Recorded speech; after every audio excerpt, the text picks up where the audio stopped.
আর এই সব ইস্তেগফারের শ্রেষ্ঠ ইস্তেগফারের নাম সাইয়্যিদুল ইস্তেগফার। যত ইস্তেগফার হতে পারে এর মধ্যে সবচেয়ে শ্রেষ্ঠতম ইস্তেগফার নাম কি? কথা কন। বুখারীর বর্ণনা, শাদ্দাদ ইবনে আউস রাদিয়াল্লাহু তাআলা আনহু বর্ণনা করেন, এই সাইয়্যিদুল ইস্তেগফার দিনের বেলা যে পড়বে ওই দিনে মারা গেলে সে জান্নাতি।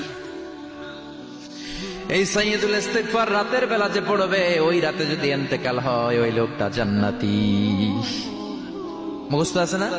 কার কার মুখস্থ হাত তোলেন। মাশাআল্লাহ, তাবারাকাল্লাহ, মাশাআল্লাহ, মাশাআল্লাহ।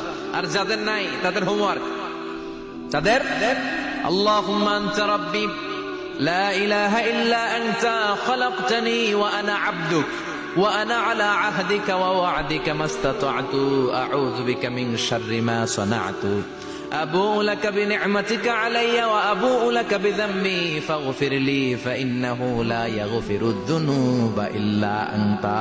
সুবহানাল্লাহ।